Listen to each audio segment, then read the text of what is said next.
জুমাবারে যেই দিন সূর্য পশ্চিম দিগন্ত থেকে উদিত হবে, আল্লাহ তাআলা তখন ইসরাফিলকে বলবেন, ইসরাফিল তুমি তোমার দায়িত্ব পালন আরম্ভ করো, তুমি তোমার সিংহার ধ্বনি বাজাও। ইসরাফিল আলাইহিস সালাম তখন আল্লাহর আদেশ পাওয়ার পরে সিংহায় প্রথমবার যখন ফুৎকার মারবে, প্রথমবার সিংহায় ফুৎকার মারার সঙ্গে সঙ্গে কি হবে? আল্লাহ তাআলা কোরআনে কারিমে বলছেন, ওয়া নুফিখা ফিস সূরি ফাসাইকা মান ফিস সামাওয়াতি ওয়া মান ফিল আরদি ইল্লা মান শাআ আল্লাহ। সিংহায় যখন প্রথমবার ফুৎকার দেওয়া হবে, আসমান সমূহ আর জমিনে তখন যারা থাকবে এই সিংহার বিকট আওয়াজে, তখন যারা বেঁচে থাকবে এদের কানের পর্দা সঙ্গে সঙ্গে ফেটে যাবে, তৎক্ষণাৎ তারা মারা যাবে। আল্লাহু আকবার। বলেন আমরা সময় নষ্ট না করি, আরম্ভ করি। এই সূরার প্রথম 5টা আয়াতে কিয়ামতের 2 পর্বের কথা বলা হয়েছে। আসলে কিয়ামত ঘটবে 2 পর্বে। কিয়ামত ঘটবে কয় পর্বে? 2 পর্বে। মুখস্থ করে ফেলবেন আজকে। কিয়ামত ঘটবে 1 পর্বে না 2 পর্বে? 2 পর্বে। কিয়ামত হবে কি বারে বলেন তো দেখি? মাশাআল্লাহ, এই তো পারেন আপনারা। কি বারে? জুমাবারে। জুমাবারে সূর্য উঠবে কোন দিকে?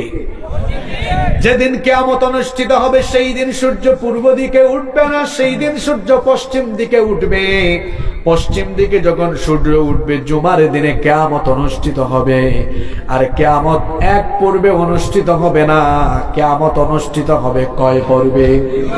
এই 2 পর্বে কি কি ঘটবে এই সূরার প্রথম 5টি আয়াতে সেটা আল্লাহ তুলে দিয়েছেন। যারা পারেন আমার সাথে পড়েন।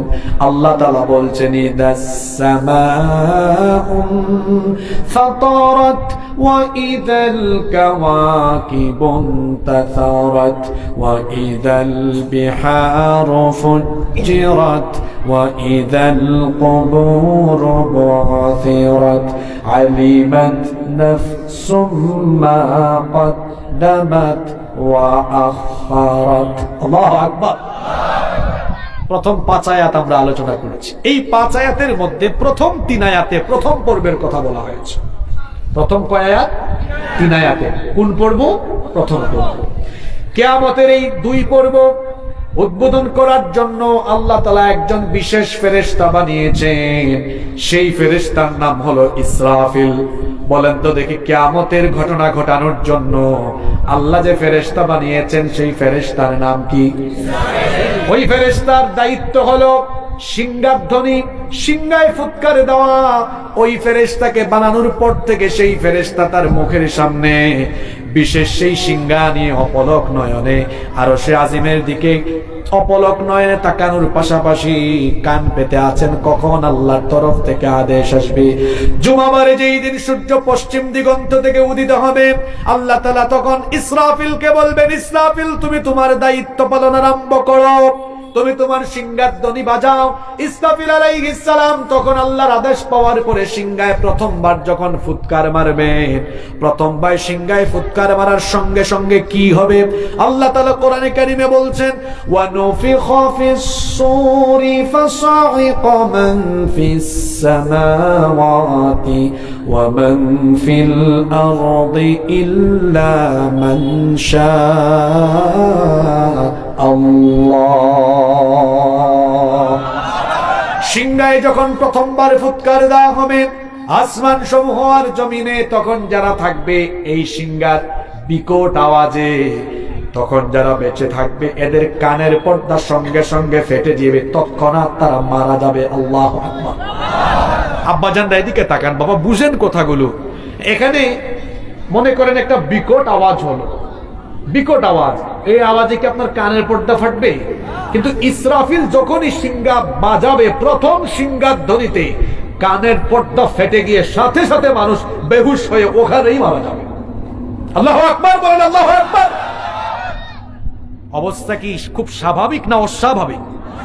বলেন স্বাভাবিক না অস্বাভাবিক? এতগুলো মানুষের অবস্থা, সব শেষ, কেউ বেঁচে নাই। সিংহায় একবার ফুৎকার দেওয়ার সঙ্গে সঙ্গে আসমানের অবস্থা কি হবে? এই যে আল্লাহ শুরু করছেন, ইদাস সামাউন ফাতারাত। সিংহার ধ্বনির পরে আসমান ফেটে যাবে, বিদীর্ণ হয়ে যাবে। কেমন সিংহার ধ্বনি বুঝেন তো? আসমান কি হবে? জোরে বলেন। আসমান কয়টা? কয়টা? الذي خلق سبع سماوات طباقا তিনি 7 আকাশ 7 স্তরে বানিয়েছেন। 7টা আসমান ভেঙে টুকরা টুকরা হয়ে যাবে। বাবারা দেখেন আসমানের আয়তন, আসমানের বিশালতা দেখেন। এই কামারখন্দেও আপনি যদি থাকেন আসমান দেখবেন, যদি সিরাজগঞ্জ শহরে যান নীল আসমান দেখবেন, ঢাকায় গেলে সেখানেও আসমান দেখবেন। আপনি দুবাইয়ে যান, ইউরোপে যান, আমেরিকায় যান, যেখানেই যান না কেন সেখানে আসমান আছে না নাই? এই যে দেখেন, আমি ধারণা করছি এই প্যান্ডেল হয়তোবা সব মিলিয়ে এখানে 20 থেকে 25,000 স্কয়ার ফিট হতে পারে। 20-25,000 স্কয়ার ফিট শামিয়ানা প্যান্ডেল দাঁড় করানোর জন্য এখানে খুঁটির সংখ্যা কম না বেশি? জোরে বলেন, কম না বেশি? কিন্তু আসমানের সীমানা বিজ্ঞানীদের বাপদাদারাও জানে না। বিশাল এই আসমান মাথার উপরে যিনি স্থাপন করেছেন তিনি কি এই আসমানকে পিলার আর খুঁটি দিয়ে শূন্যের উপরে রেখেছেন নাকি? আস্তে বলবেন না, জুড়ে বলেন, কোন পিলার আছে নাকি?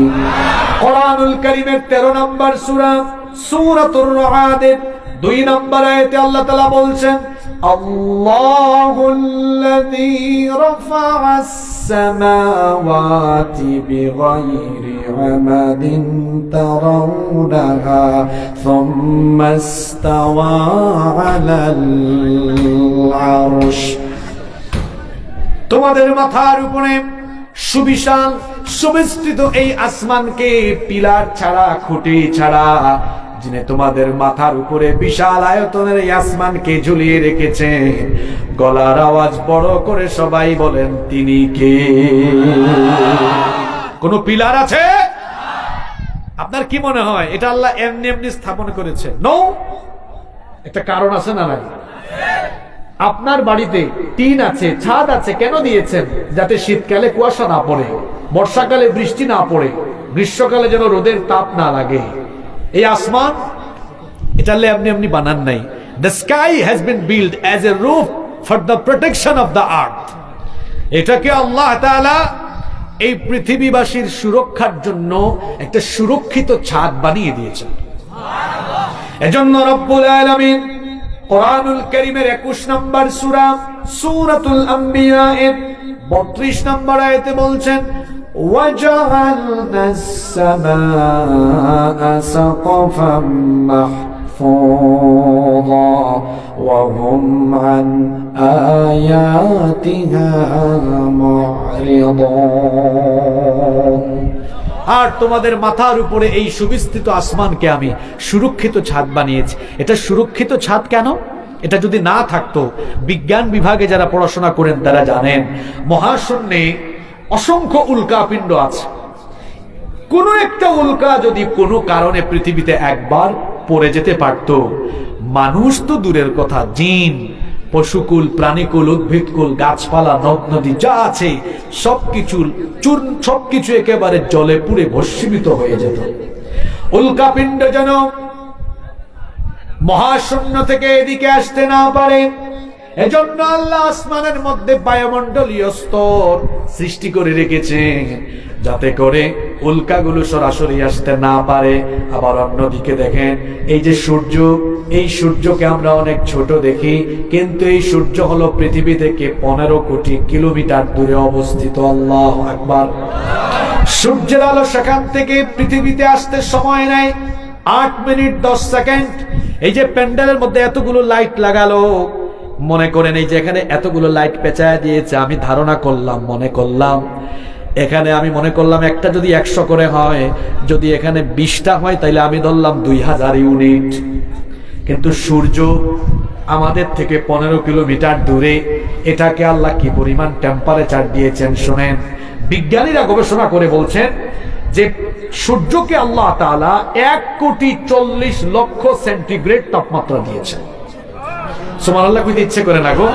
আপনি 1 কোটি 40 লক্ষ সেন্টিগ্রেড আপনি বুঝেন নাই। আচ্ছা আজকের টেম্পারেচার কত? এখানে কারা কথা বলে সরাই দেন, এরা বেশি ওয়াজ বুঝে। এই দেখেন আজকের টেম্পারেচার 26 ডিগ্রি। কত ডিগ্রি?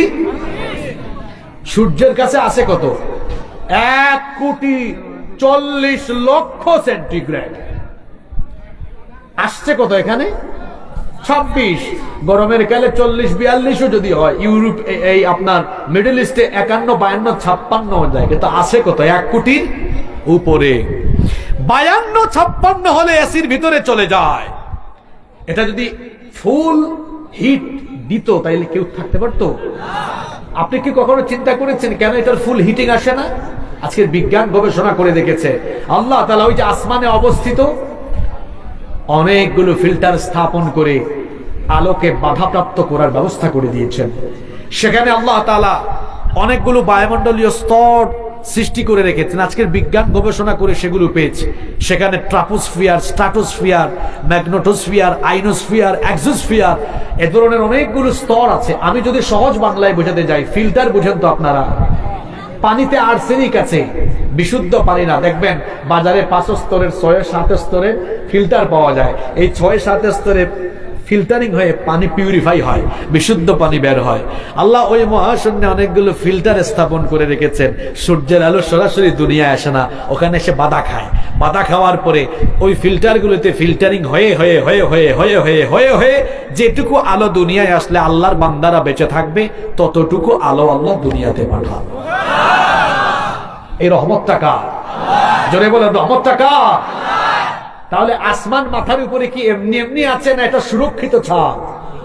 এই সুরক্ষিত ছাদ থাকবে না গো ভাই। সেদিন ইসরাফিল প্রথমবার যখন ফুৎকার মারবে, কি হবে? এটা একটু আগেই বললাম, কি হবে?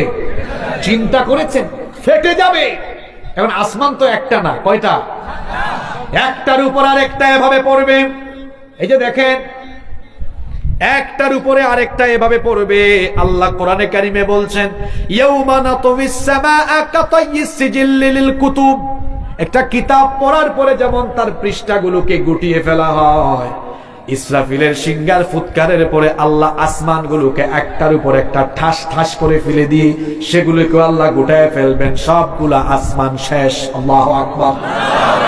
কি ভয়ঙ্কর পরিস্থিতি! এরপরে আয়াতে আল্লাহ বলছেন, ওয়া ইদাল কাওয়াকিবু ইনতাসারাত। নক্ষত্ররাজি সেদিন তারকাগুলো বিক্ষিপ্ত হয়ে যাবে, তারকাগুলো খসে খসে পড়ে যাবে। ওয়া ইদাল বিহারু ফুজ্জিরাত। সাগরকে ফাটিয়ে দেওয়া হবে। কোরআনে কারীমের 81 নম্বর সূরা সূরাতুত তাকবীরের প্রথম আয়াত থেকে আল্লাহ আরো চমৎকার করে বলছেন, ইদাশ শামসু কুওয়ারাত ওয়া ইদান নুজুমু কাদারাত ওয়া ইদাল জিবালু সুয়িরাত। সূর্যকে গুটিয়ে ফেলা হবে, সূর্য আলোকহীন হয়ে যাবে। অন্য আয়াতে আল্লাহ বলেছেন, ফাইদা বারিকাল বাসারু ওয়া খাসাফাল কামারু ওয়া জুমিআশ শামসু ওয়াল কামার ইয়াকুলুল ইনসানু ইয়াওমাইদিন আইনাল মাফার। চাঁদ এবং সূর্য নিষ্প্রভ হয়ে যাবে, টুকরা টুকরা হয়ে যাবে। সূর্য আলোকহীন হয়ে যাবে, চাঁদও আলোকহীন হয়ে যাবে। এমনকি বিরাট বিরাট সাইজের তারকা পুঞ্জ সেদিন দীর্ণ বিদীর্ণ হয়ে টুকরা টুকরা হয়ে খসে খসে পড়ে যাবে। আল্লাহু আকবার। সূর্য কত বড়! পৃথিবীর চাইতে সূর্য হলো 13 লক্ষ গুণ বড়। মানে সূর্যের ভেতরে 13 লক্ষ পৃথিবী রাখা যাবে। আল্লাহু আকবার পড়বেন না? আবার যে তারকা আমরা দেখি, সর্বশেষ অ্যাস্ট্রোনমি ম্যাগাজিনে একটা তথ্য প্রকাশিত হয়েছে। সেখানে বিজ্ঞানীরা একটা তারকার কথা বলেছেন। এটা তাদের যন্ত্রপাতি দিয়ে দেখা, তাদের গবেষণা অনুযায়ী এটা তাদের পাওয়া সর্বশেষ বড় তারকা। কিন্তু এর চেয়েও বড় তারকা মহাশূন্যে আছে না নাই? তারা ওইটার নাগাল পান নাই। যতটুকু নাগাল পেয়েছেন, এটার নাম হলো ওয়াই-ইউ স্কুটি। Y-you scooty. তারা বলেছেন এই ওয়াই-ইউ স্কুটি তারকা হলো 500 কোটি সূর্যের সমান। এ ধরনের একটা তারকা আছে নাকি? হ্যাঁ, বিজ্ঞানীরা বলেছেন যে বিলিয়ন ট্রিলিয়ন তারকা এক একটা গ্যালাক্সির ভেতরে আল্লাহ রেখে দিয়েছেন। সুবহানাল্লাহ। তাহলে গ্যালাক্সি আছে কত? বিজ্ঞানের সর্বশেষ প্রাপ্ত তথ্য মতে বিজ্ঞানীরা বলেছেন পৃথিবীতে 2 লক্ষ কোটি ট্রিলিয়ন গ্যালাক্সি এখনো তারা পেয়েছে। এত আস্তে বললেন বাবা সুবহানাল্লাহ। আপনারা কি আমার কথা বুঝতেছেন নাকি খুব বেশি কঠিন করে ফেলতেছি? এই তারকাগুলো থাকবে না, ইসরাফিল শুধু একটা ফুৎকার মারবে। এই ফুৎকারকে আপনি এমন ভাবিয়েন না গো যে এরকম না, কি আওয়াজ হইছে, এটা কি জাতের ফুৎকার? আসমান শেষ, সূর্য শেষ, সূর্যের চাইতেও হাজার কোটি গুণ বড় বড় তারকা খসে খসে বিক্ষিপ্ত হয়ে পড়বে। আল্লাহু আকবার। অবস্থা কত ভয়াবহ চিন্তা করতে পারছেন? কেন ইমাজিন। এরপরে সাগরের কথা আল্লাহ বলছেন, ওয়াইদাল বিহারু ফুজ্জিরাত, সাগর ফেটে যাবে। সাগর কি হবে? সাগর কেন ফাটবে? এটা কি অবাস্তব কথা না বাস্তব কথা? কিন্তু বাস্তব তো বললেন। যদি বলি বাবা কেমনে ফাটবে একটু ব্যাখ্যা দেন তো, তখন তো হা করে তাকায় থাকবে। সাগর কেমনে ফাটবে শুনেন। কুরআন বুঝার একটা মজা আছে। কুরআনের এক আয়াতের তাফসীর অন্য আয়াতে আছে না নাই? ওই যে ইসরাফিল সিংহার ধ্বনি দেওয়ার সঙ্গে সঙ্গে গোটা দুনিয়ায় সেদিন এক প্রবল ভূমিকম্প হবে। এখন তো ভূমিকম্প হয় বাংলাদেশে, ভারতে হয় না, এশিয়ায় হয়, আফ্রিকায় হয় না, ইউরোপে হয়, আমেরিকায় হয় না। কিন্তু ইসরাফিল যখন সিংহায় ফুৎকার মারবে তখন অবস্থা এমন হবে। আল্লাহ ভূমিকম্পের নামে একটা সূরাও দিয়েছেন, সূরার নাম সূরা জিলজাল। সেই সূরার প্রথম আয়াতে আল্লাহ বলছেন, ইদা জুলজিলাতিল আরদু জিলজালাহা, যখন গোটা পৃথিবীকে প্রবল ভাবে প্রকম্পিত করা হবে। ইন্না জালজালাতাস সাআতি শাইউন আযীম, নিশ্চয়ই কিয়ামতের সেই কম্পন হবে বড় ভয়াবহ কম্পন। এমন ভাবে ভূমিকম্প হবে মাটি ফেটে যাবে। তখন সাগরের তলদেশে যা আছে, সাগরের তলদেশটা ফেটে যাবে। সাগরের তলদেশ যখন ফেটে যাবে তখন সাগরের পানিগুলো ভূ অভ্যন্তরে নেমে যাবে, নিচে নেমে যাবে। সমুদ্র বিজ্ঞান নিয়ে যারা গবেষণা করেন তারা জানেন যে সাগরের অভ্যন্তরে অত্যন্ত গরম ফুটন্ত লাভা সেখানে টকবক করছে। ইসরাফিলের সিংহার ফুৎকারের পরে যখন সাগরের তলদেশ ফেটে গিয়ে পানিগুলো ভূ অভ্যন্তরে নামবে, যখন উত্তপ্ত লাভার সাথে গিয়ে পানিগুলো মিলবে, বিজ্ঞান নিয়ে যারা পড়াশোনা করেছেন তারা জানেন পানির প্রাথমিক অবস্থা হলো হাইড্রোজেন এবং অক্সিজেন। অক্সিজেন জ্বালাতে সাহায্য করে আর হাইড্রোজেন তো নিজে নিজেই জ্বলে। পানি সেদিন যখন তার মূল উপাদানে ফিরে যাবে তখন সাগরের নিচ থেকে সাগরের উপর দিয়ে আগুন জ্বলে উঠবে। আল্লাহু আকবার। এই ধরনের বিভৎস পরিস্থিতিতে আল্লাহর সাজানো গোছানো এত চমৎকার, এত নয়নাভিরাম এই মহাবিশ্ব লন্ড ভন্ড চূর্ণ বিচূর্ণ মেসাকার হয়ে যাবে, কিচ্ছু থাকবে না। কেবলমাত্র একজন থাকবেন। গলার আওয়াজটা বড় করে বলেন তো তিনি কি? আল্লাহ তাআলা বলেছেন, কুল্লু মান আলাইহা ফান ওয়া ইয়াবকা ওয়াজহু রাব্বিকা যুল জালালি ওয়াল ইকরাম। সবকিছু ফান হয়ে যাবে, ক্ষয় হয়ে যাবে, লয় হয়ে যাবে, কিছুই থাকবে না। কেবলমাত্র একজন মহামহিয়ান গরিয়ান সত্তা অবশিষ্ট থাকবেন। আর যিনি থাকবেন তিনি আমাদের রব। তিনি কি? এটা হলো কিয়ামতের প্রথম পর্ব। আসমান শেষ, জমিন শেষ, পাহাড় শেষ, সাগর শেষ, সবকিছু শেষ হয়ে যাবে। ইসরাফিল সিংহার মধ্যে ফুৎকার দিবেন মোট 2 বার। জুড়ে বলেন তো কয়বার? এটা হলো প্রথম ফুৎকারের পরবর্তী অবস্থা। সব যখন শেষ হয়ে যাবে আল্লাহ বলবেন, কিরে ইসরাফিল, তুমি আবার তোমার দ্বিতীয়বার সিংহায় ফুৎকার দিয়ে তোমার দায়িত্ব তুমি কমপ্লিট করো। ইসরাফিল এবার দ্বিতীয়বার সিংহায় ফুৎকার মারবেন। দ্বিতীয়বার তিনি যখন সিংহায় ফুৎকার মারবেন তখন কিয়ামতের দ্বিতীয় পর্ব আরম্ভ হবে। কততম পর্ব? দ্বিতীয় পর্বটা কেমন হবে আল্লাহ এবার বলছেন, সুম্মা নুফিখা ফীহি উখরা ফাইযা হুম কিয়ামুন ইয়ানযুরুন। তখন মানুষ কবর থেকে উঠে গিয়ে দণ্ডায়মান হবে। আজীব এক পরিস্থিতি। কবরগুলো ঠাস ঠাস করে খুলবে, কবরগুলো খুলবে আর খুলবে, আর মানুষগুলো কবর থেকে উঠবে তো উঠবে। সুবহানাল্লাহ। এই কথা আল্লাহ আজকের যে আলোচ্য সূরা সেই সূরার 4 নম্বর আয়াতে বলেছেন, ওয়া ইদাল কুবুরু মু'সিরাত।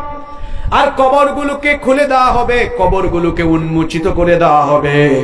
আল্লাহ তাআলা সূরা আদিয়াতের মধ্যে আরো বলেছেন, আফালা ইয়ালামু ইযা বু'থিরা মা ফিল কুবুর।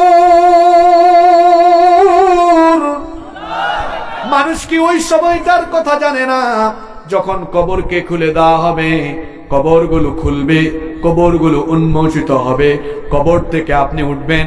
ও আমার বাবারা, আমার ভাইয়েরা, কবর থেকে কেমনে উঠবেন? কি সুন্দর সুন্দর টুপি আর কি সুন্দর সুন্দর জামা গায়ে দিয়ে আপনারা এখানে এসেছেন, কিন্তু কবর থেকে মানুষ কেমনে উঠবে শোনেন। আল্লাহর নবী বলেছেন, ইউহশারুন নাসু ইয়াউমাল কিয়ামাতি হুফাতান উরাতান গারলা। সেই দিন মানুষ কবর থেকে উঠবে উলঙ্গ, গায়ে কোনো কাপড় থাকবে না, পায়ে কোনো জুতা থাকবে না, নগ্ন পদে খালি পায়ে খতনাবিহীন অবস্থায় উলঙ্গ হয়ে হাসরের মাঠের দিকে মানুষ ছুটতে থাকবে।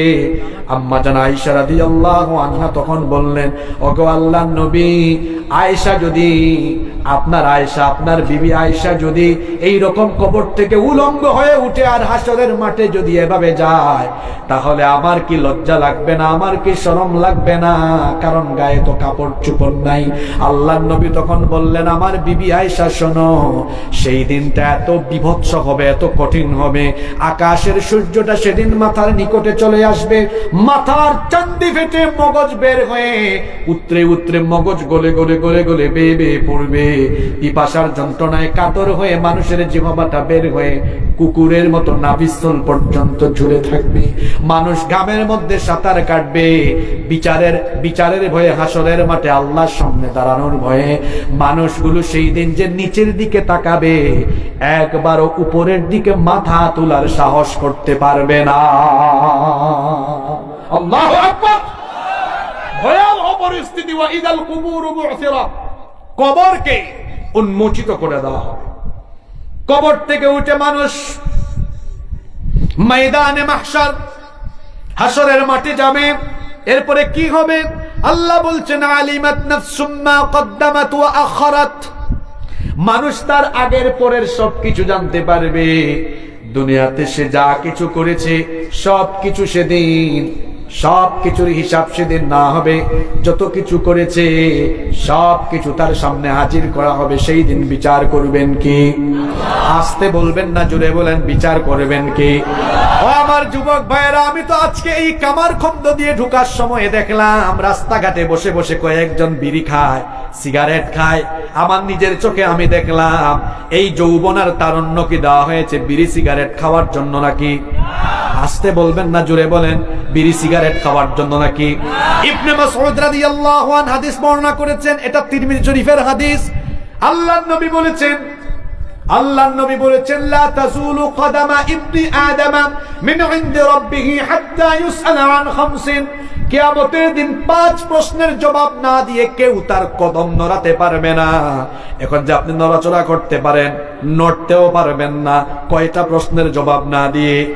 তার মধ্যে একটা প্রশ্ন করা হবে আন শাবা, তার মধ্যে একটা প্রশ্ন করা হবে, বান্দারে, আন শাবাবিহি ফিমা আবলাহু, তোমার যৌবনকে কোথায় তুমি কিভাবে ব্যয় করেছো? যৌবনকালে কি যুবতীর সাথে তাফালিং করেছো নাকি? যৌবনকালে কি গার্লফ্রেন্ডের পেছনে পেছনে ঘুরেছো নাকি? বেনামাজি হয়েছো নাকি?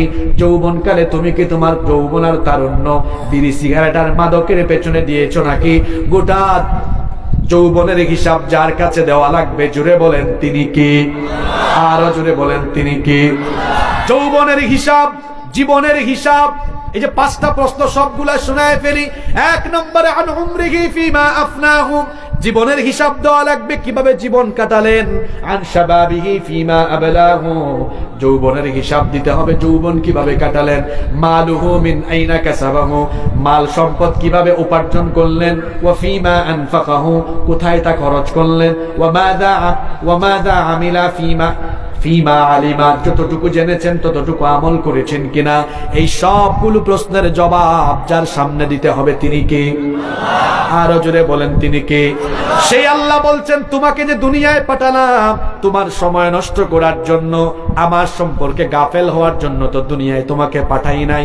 সুতরাং বান্দারে, আমার কাছে যেহেতু আসাই লাগবে, আমার সামনে এসে যেহেতু তুমি হিসাব দেওয়াই লাগবে, সুতরাং বান্দারে, তোমার কাছে আমি আল্লাহর প্রশ্ন হলো, পরের আয়াতে আল্লাহ প্রশ্ন করছেন আপনাকে, ইয়া আইয়ুহাল ইনসানু মা গাররাকা বিরাব্বিকাল কারীম।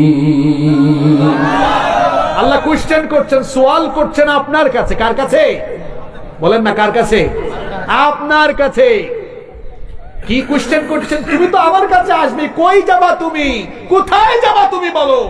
যতই লাফালাফি করো ফিরে আসতে হবে কার কাছে? সুতরাং তোমার কাছে আমার প্রশ্ন, ইয়া আইয়ুহাল ইনসান, হে মানুষ, মা গাররাকা বিরাব্বিকাল কারীম, কোন জিনিস তোমাকে তোমার রব সম্পর্কে গাফেল করে ফেলেছে? তোমার রব, তাকে ভুলে গিয়েছো তুমি। আজান হয়, তোমার রব তোমাকে ডাকেন নামাজে আসার জন্য, তুমি তাকে ভুলে গিয়েছো। তুমি তার গোলামি করো না, তুমি তার আদেশ নিষেধ মানো না। মা গাররাকা বিরাব্বিকাল কারীম, কিসে তোমাকে ধোঁকায় ফেলে দিল? অথচ তিনি তোমার এমন রব, আল্লাযী খালাকাকা ফাসাওয়াকা ফাআদালাক, তিনি তোমাকে সৃষ্টি করেছেন, সুঠাম এবং সুসামঞ্জস্যপূর্ণ করেছেন। এই যে আমি আর আপনি এখন 3.5 ফুট, 3.5 হাত, 5 ফিট 6 ইঞ্চি 7 ইঞ্চি, 65, 70, 75, 80 কেজি ওজনের মানুষ, কিন্তু একটা সময় আমি আপনি কিছুই ছিলাম। কথা বলেন না কেন? আল্লাহ তাআলা আপনাকে বলছেন, শোনেন, প্রশ্ন করছেন। এখানেও ইনসানের নামে আল্লাহ একটা সূরা দিয়েছেন, সূরার সিরিয়াল নাম্বার হলো 76। প্রথম আয়াতে আল্লাহ বলছেন, হাল আতা আলাল ইনসানি হিনুম মিনাদ দাহরি লাম ইয়াকুন শাইআম মাযকুরা। মানুষের জীবনে কি এমন একটি সময় অতিবাহিত হয়নি যখন সে কিছুই ছিল না, নাম ঠিকানা ঘর বাড়ি তার কিছুই ছিল না? কিভাবে আমি আল্লাহ তোমাকে অস্তিত্ব দিলাম, কিভাবে আমি আল্লাহ তোমাকে বানালাম। বান্দা শোনো, আল্লাহ তাআলা কোরআনে কারীমের 23 নম্বর সূরা সূরাতুল মুমিনুনের 12 থেকে 14 নম্বর আয়াতে বলছেন, ওয়ালাকাদ খালাকনাল ইনসানা মিন সুলালাতিন মিন তিন সুম্মা জাআলনাহু নুতফাতান ফি قرار مكين ثم خلقنا النطفة علقة فخلقنا العلقة مضغة فخلقنا المضغة عظاما فكسونا العظام لحما। অবশ্যই আমি তোমাকে মাটির নির্যাস থেকে সৃষ্টি করেছি, পুরুষের স্পার্ম আর মহিলাদের অভাব, এই দুটোকে একত্রিত করে 1 ফোঁটা নাপাক পানি। শুনো বান্দা, এত লাফালাফি কিসের করো? 1 ফোঁটা নাপাক পানি থেকে আমি আল্লাহ তোমাকে বানিয়েছি। যে নাপাক পানি বের হয়ে গেলে মানুষের উপর গোসল ফরজ হয়, এইরকম 1 ফোঁটা নাপাক পানি থেকে আমি আল্লাহ তোমাকে বানানো স্টার্ট করলাম, শুরু করলাম। ওই নাপাক পানি ফুটাকে কি করলাম শোনো, সুম্মা জাআলনাহু নুতফাতান ফি করারিম মাকিন, সেটাকে তোমার মায়ের জরায়ুর ভেতরে একটা সুরক্ষিত আধারে, সুরক্ষিত জায়গায় রেখে দিলাম। এরপরে সেই নাপাক পানি ফুটাকে আমি আল্লাহ জমাট বাঁধা রক্তে পরিণত করলাম। অতঃপর সেই জমাট বাঁধা রক্তকে গোশতপিণ্ড বানালাম। এরপরে সেই গোশতপিণ্ডকে বড় একটা হাড্ডিতে রূপান্তর করলাম। এরপরে সেই হাড্ডির উপরে গোশতের পোশাক পরিয়ে দিয়ে তোমার একটা স্ট্রাকচার দিলাম, আকৃতি দিলাম, ফেস কাটিং দিলাম, চোখ দিলাম, নাক দিলাম, ঠোঁট দিলাম, কান দিলাম, হাত দিলাম, পা দিলাম, সব কিছু দিয়ে সুন্দর একটা সুরত দিয়ে ওয়ানুকিররু ফিল আরহামি মা নাশাউ ইলা আজালিম মুসাম্মা। সূরা হজের মধ্যে আল্লাহ বলেছেন, সুন্দর একটা সুরত দিয়ে নির্দিষ্ট সময় পর্যন্ত তোমার মায়ের পেটের ভেতরে আমি আল্লাহ তোমাকে রেখে দিলাম। সুম্মা নুখরিজুকুম তিফলা, এরপরে 2.5, 3, 4, 4.5 কেজি ওজনের একটা বাচ্চার আকারে তোমার মায়ের পেটের ভেতর থেকে আমি আল্লাহ বের করে এনে তোমাকে দুনিয়ার আলো বাতাস দেখালাম। সুবহানাল্লাহ, বাড়ি গিয়ে বলি। সে আল্লাহ বলছেন, তুমি কিছুই ছিলে না। আল্লাযী খালাকাকা, তিনি তোমাকে সৃষ্টি করেছেন, শুধু সৃষ্টি করেন নাই রে বান্দা, ফাআদালাক, সুঠাম করেছেন, সুসামঞ্জস্যপূর্ণ করেছেন। ফি আইয়ি সূরাতিন মা শাআ রাক্কাবাক, তিনি যেমনটা চেয়েছেন তেমন আকৃতি তোমাকে দিয়েছেন। সুতরাং যিনি তোমাকে বানালেন সেই আল্লাহর কাছে আবার তুমি চলে যাবে। তুমি হয়তো ভাবছো তুমি মরে যাওয়ার পরে তোমার শরীর যখন শেষ হয়ে যাবে, ক্ষয় হয়ে যাবে, লয় হয়ে যাবে, মাটির সাথে মিশে যাবে, কে আবার আমাকে জিন্দা করবে? বান্দারে এটা মনে করো না, কারণ যিনি তোমাকে প্রথমবার বানিয়েছেন পরের বারও বানাতে পারবেন কিনা?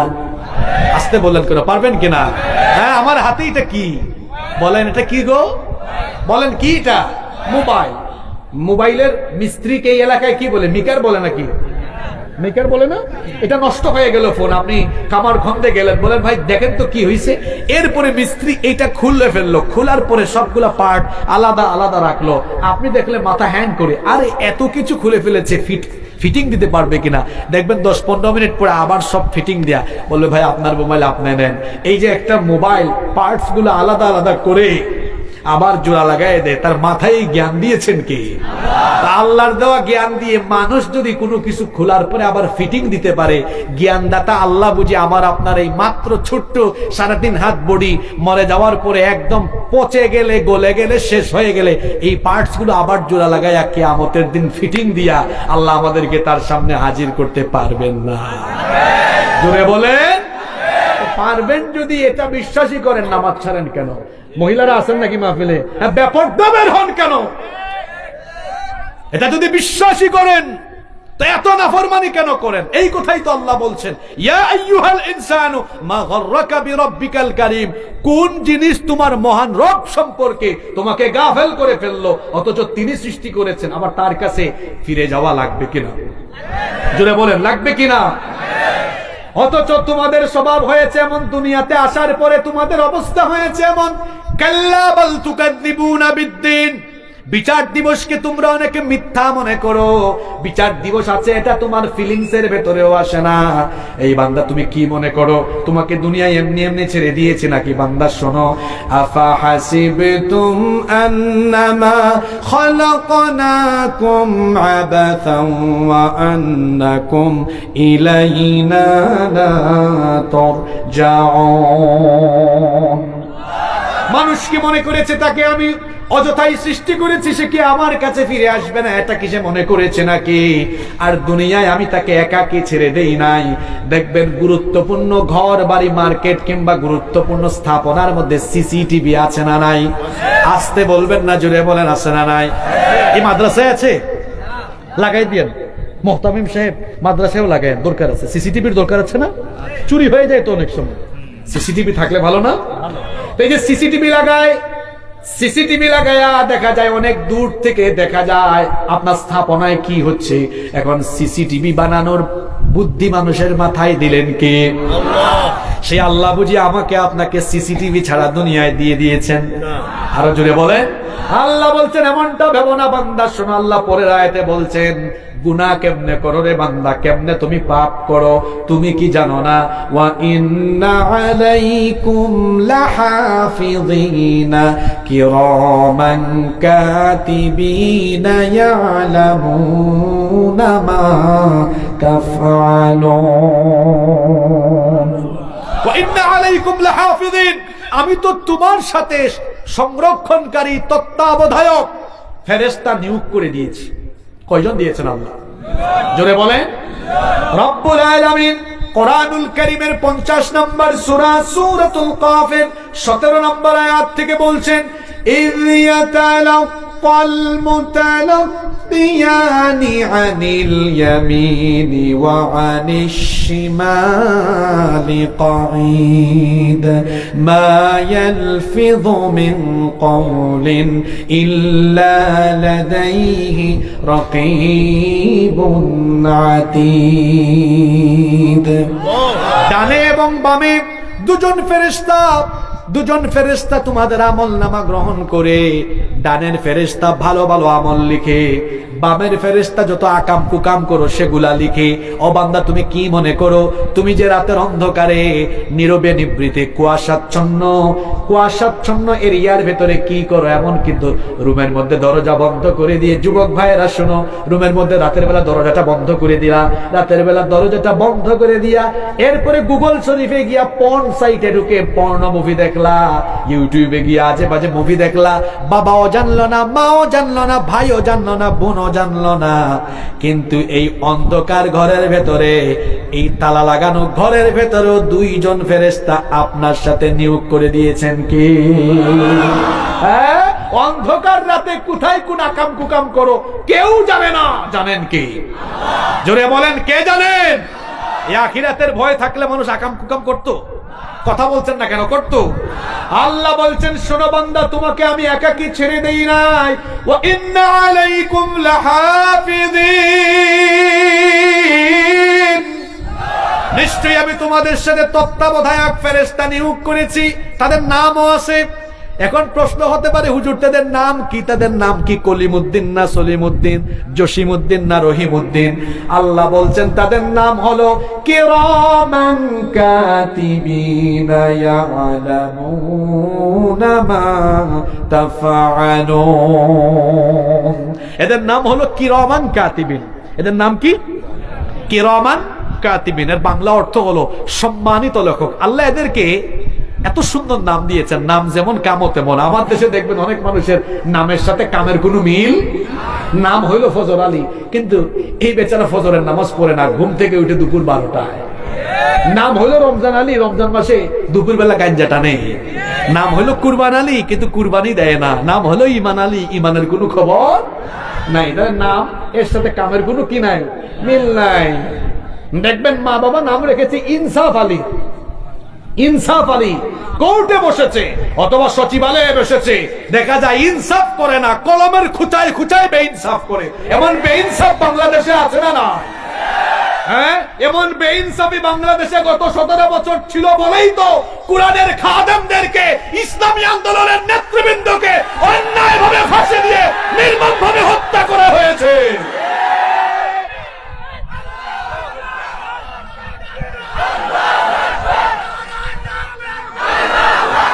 এখন বাংলাদেশে জুলাইয়ের আন্দোলনে ছাত্র জনতা আওয়াজ তুলেছে, we want justice, we want justice. যারা বেইনসাফি করেছিল তাদের পরিণতি কিন্তু খুব খারাপ হয়েছে। ছাত্র জনতা তাদেরকে সাইজ করে তাদের মামু বাড়ি দিল্লিতে তাদেরকে নির্বাসিত করে দিয়েছে। এখন আগামীর বাংলাদেশে ইনসাফ কায়েমের জন্য মানব রচিত মতবাদ দিয়ে ইনসাফ কায়েম করা যাবে না। এজন্য আমি এই বাংলাদেশের অভ্যুত্থানকারী সকল ছাত্র জনতাকে বলবো, ভাই, বাংলাদেশে ইনসাফ জাস্টিস যদি কায়েম করতে হয় তাহলে ওই জায়গা পার্লামেন্ট, সেক্রেটারিয়েট আর বঙ্গভবনে আল্লাহর কোরআন আর কোরআনওয়ালা মানুষদেরকে পাঠিয়ে দিতে হবে। আল্লাহর কোরআনের আইন ছাড়া বাংলাদেশে ইসলাম, বাংলাদেশে ইনসাফ কায়েম করা সম্ভব। এজন্য আমরা আগামীর বাংলাদেশকে আমরা কোরআনের বাংলাদেশ হিসেবে দেখতে চাই। আগামীর পার্লামেন্ট হবে কোরআনের পার্লামেন্ট ইনশাআল্লাহ। আমরা এই বাংলাদেশের প্রত্যেকটি জনপদ, প্রতিটি অঞ্চল, প্রতিটি সংসদীয় আসন থেকে ইসলামের পক্ষের লোকদেরকে সংসদে পাঠাবো ইনশাআল্লাহ। রাজি আছেন তো সবাই? বলছিলাম দুজন ফেরেশতার কথা, কিরামান, জোরে বলেন কিরামান। এরা সম্মানিত লেখক, অর্থাৎ অসম্মান হয় এমন কিছু তাদের স্বভাবের ভিতরে নাই। অর্থাৎ তারা এমন লেখক, এরা পক্ষপাতিত্ব করে না যে অমুক একটু সুন্দর মানুষ, অমুকের টাকা বেশি, এখন দুই ফেরেশতা কাম করলো কি চলো আমরা অমুকের পক্ষে লিখি, অমুক গরিব মানুষ তার বিপক্ষে লিখি। এরকম পক্ষপাত, দুষ্ট আচরণ তাদের মধ্যে আসে? জোরে বলেন আছে? নাই। আবার এরা কেউ করে না এমন কিছু লিখে না, কারো উপর জুলুমও করে না। আবার ঘুষ খাওয়ার স্বভাব তাদের ভিতরে নাই। আমার দেশে এগুলো আছে না নাই? হ্যাঁ, আছে না নাই? আঙ্গুল ফুলে কলা গাছ হয়ে যায়। ওই যে পুলিশে এবং র্যাবের বড় কর্মকর্তা ছিল, তার নামের সাথে কামের খুব মিল। তার নামও বেনজির, কাজও করেছে নজিরবিহীন। এবং গত 17 বছরে আঙ্গুল ফুলে যারা কলা গাছ হয়েছে, এদের চুরি চামারির চুরি, লুটপাট, দুর্নীতির খবর এখন সবার কাছে ক্লিয়ার হচ্ছে। এই জাতির ঘাড়ে তারা ঋণের বোঝা যতটা চাপিয়ে দিয়েছে, তার চাইতে বেশি পরিমাণ টাকা চুরি করে তারা বিদেশে পাচার করেছে। এই বাংলাদেশে আলেম উলামা ইসলামপন্থীরা 17 বছর জেল, জুলুম, হামলা, মামলা সহ্য করে বাংলাদেশে ছিল কি ছিল না? 17 বছর আমরা থাকতে পারলাম, আর আপনারা 5 তারিখের পরে 17 ঘন্টাও থাকতে পারলেন না। কেন থাকতে পারলেন না? এর কারণ আপনারা এত খারাপ হয়েছেন, এত নিকৃষ্ট হয়েছেন, জনগণের সামনে দাঁড়ানোর মতো হিম্মত আপনাদের ভেতরে নাই। আপনারা এই দেশকে ভালোবাসতেন না। মুখে মুখে স্বাধীনতার চেতনার ব্যবসা, স্বাধীনতার চেতনার কথা বলে বলে মানুষকে স্বাধীনতার ট্যাবলেট গিলায়া খাওয়ায়া চেতনার ব্যবসা করতে চেয়েছেন, কিন্তু মূলত আপনারা ভারতের পাঁচটা গোলাম হয়ে ভারতের আধিপত্য দেশে কায়েম করার অপচেষ্টা করেছেন। এই জন্য এটা বুঝতে পেরে দেশের মানুষ আপনাদেরকে আপনাদের মামু বাড়িতে আপনাদেরকে পাঠিয়ে দিয়েছে। ওখানেই থাকেন, চট করে আসলে কিন্তু জট করে মানুষ ধরবে। কষ্ট পেলেন নাকি আপনারা? ফেরেশতাদের কথা বললাম, এটার নাম সলিমউদ্দিন না জসিমউদ্দিন? মাশাআল্লাহ, কিরামান কাতিবিন। এরা কেমন ফেরেশতা? মা ইয়ালফিদু মিন কওলিন ইল্লা লাদাইহি রাকিবুন আতীদ। তুমি যেটাই বলো, ওই যে রাতের বেলা চুপি চুপি বলে, পাশের রুমের কেউ জানে না, এই ফেরেশতা সব রেকর্ড করে। ইয়ালামুনা মা তাফআলুন, তোমরা যা করো সব জানে আর সবকিছু নোট করে।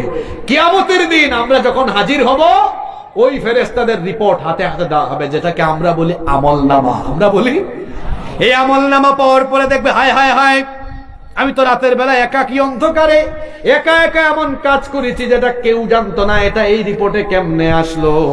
তখন বান্দা বলবে, মালি হাযাল কিতাব লা ইউগাদিরু সগীরাতান ওয়ালা কাবীরাতান ইল্লা আহসাহা ওয়া ওয়াজাদু মা আমিলু হাদিরা ওয়া লা ইয়াযলিমু রাব্বুকা আহাদা। মানি হাযাল কিতাব, এটা কেমন কিতাব? লা ইউগাদিরু সগীরাতান ওয়ালা কাবীরাতান ইল্লা আহসাহা, ছোট বড় কোনো কিছু বাদ পড়ে নাই, সব এখানে আছে। ওয়া ওয়াজাদু মা আমিলু হাদিরা, যা করেছে সব হাজির দেখতে পাবে। ওয়ালা ইয়াযলিমু রাব্বুকা আহাদা, তোমার রব সেদিন কারো উপরে জুলুম করবেন না। আল্লাহ ন্যায় বিচারক, সেদিন ট্রাইব্যুনাল বসবে, আর সেই ট্রাইব্যুনালের বিচারপতি কে? আল্লাহ। আল্লাহর বিচারে জুলুম আছে? আমরা তো বিচার করতে গিয়ে মাঝে মাঝে অবিচার করি। অবিচার করে দেখা যায় আমার মত, আমার আদর্শের বিরুদ্ধে গেলে পরে মিথ্যা নাটক মঞ্চস্থ করে আমি ফাঁসি দিয়া মানুষ মেরে ফেলি। কি বলেন, এরকম হয় নাই? কুরআনের পাখি আল্লামা দেলাওয়ার হোসেন সাঈদী, তিনি মানবতা বিরোধী যুদ্ধাপরাধী আর ধর্ষণের মতো এই ধরনের মিথ্যা বাজে অপবাদ তারা যা দিয়েছে, এগুলো আপনারা বিশ্বাস করেন? না। বিশ্বাস করেন? না।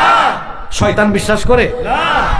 তারা আল্লামা দেলাওয়ার হোসেন সাঈদীকে মিথ্যা অপবাদ দিয়ে যুদ্ধাপরাধ, মিথ্যা নাটক মঞ্চস্থ করে তারা তাকে জনগণ থেকে বিচ্ছিন্ন করতে চেয়েছিল, কিন্তু এদেশের জনগণ তার থেকে বিচ্ছিন্ন হয়ে যায়নি, বরং দিন দিন তার প্রতি মানুষের অগাধ ভালোবাসা, শ্রদ্ধাবোধ বেড়ে গিয়েছিল।